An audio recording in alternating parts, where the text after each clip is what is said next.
Adventures. Today we're going to be doing another food review. Okay, so today we're going to be reviewing this Blue Wilderness chicken recipe. And it's not that bad of a recipe. It's not my intentions to really be negative towards any brands. So I may have to kind of switch gears on some of these food reviews because I have a few more cans and I don't want to just put this out and destroy people or be negative. That's not really my intent. I'd like to go over the ingredients and just give my opinions on what I like and don't like about the ingredients. But some things may look bad on some brands and it may not be, as nasty as you think it is. Some things aren't always what they seem. So you need to make sure you know what's going on and do your own research before forming any opinions. This brand is not too bad. It does have carrageenan in it, which could be linked to colon cancer, so I'm not thrilled about that. And it has some pea starch and pea flour, or pea fiber, pea flour. Those are bulking agents and protein boosters and things. I'm not stoked about that, but it's not terrible. Something else that just kind of raises a little bit of a red flag on this for me is that natural flavor is like the one, two, three, four, five, the sixth ingredient, and they don't really have to say what natural flavor is. That doesn't even necessarily mean that it's organically derived or a protein derived flavor. It could really be anything, and they don't really tell you what it is. And natural flavor is a higher ingredient than fish oil and taurine. And it also has salt added. So hopefully there's not too much salt because typically you can get most of the salt requirements you need out of a normal diet.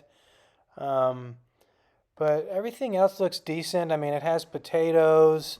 I am really a firm believer in this all protein diet. And I do have a discount code if you want to try raw food from Viva Raw. It's pre-made raw food recipes, and I did a short on it, but I'll put the discount code. You can get 20% off of your first order if you want to try a box from Viva.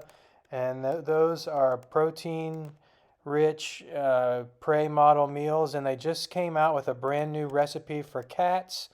And it's the complete recipe, so I think they added some supplements and mussels and other things to make it even more balanced. So I would give that a try, but that's a whole other subject. That'll be in the description. This food doesn't look terrible. Like I said, it only has a couple red flags, the carrageenan, the natural flavor, which isn't necessarily named, and it only has 8% protein. I would really like to see 10% plus. Most of the quality foods I see have at least 10% protein. But other than that, it's a pretty decent food and it's decently priced. I may do some reviews of some higher quality foods that cost more, that are, what I would consider to be like, A plus foods. And that way I don't have to be negative towards anybody because I don't like putting brands down or whatever, because ultimately I think a lot of these cat food brands, they love animals and they're doing a lot for the pet community, trying to do the best they can to make meals. And if you don't happen to personally agree with all the ingredients that they use to source on a large scale pet food, then you can just go somewhere else. But I'm going to do the best I can to try to find some other brands and maybe just try to stick towards positive reviews from now on. Because I don't, like I said, I just don't like negative. I don't want to put any bad juju out for anybody. And this isn't a horrible food. The main concern for me is the carrageenan, and there's some evidence that it could be linked to colon cancer, and there's also people that say that it's not, and it's an approved food supplement by the US government, the FDA, and it's used in human food and everything. So some people say it's not a big deal. This food doesn't have a lot of phosphate in it, which is good, and all the rest of the label is basically your nutrients and vitamins that balance the meal. And that's about it for this one, guys. If you like it, I'll post a link in the description, and I'll also post my discount code for the Viva food if you want to check that out. But keep posted, and I'll try to find some other foods, and I may have to spend a little bit more money.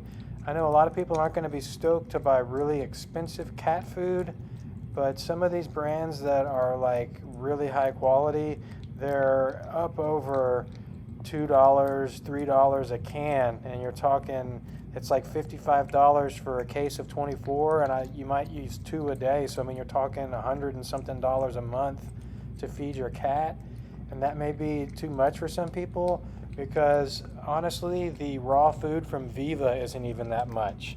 And if you use your discount code, you can get, I think, a 10-pound box, and it ranges between $65 and $80, and that'll last a month. So if you're going to feed your cat canned food, $110 a month is starting to get a little expensive, in my opinion.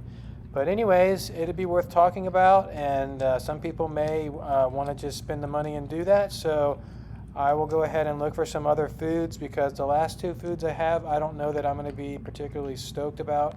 I haven't really broken them down and read them totally, but again, I don't want to be negative towards anybody. So I hope you enjoyed the video and maybe learned something, and check out the links, and have a great day.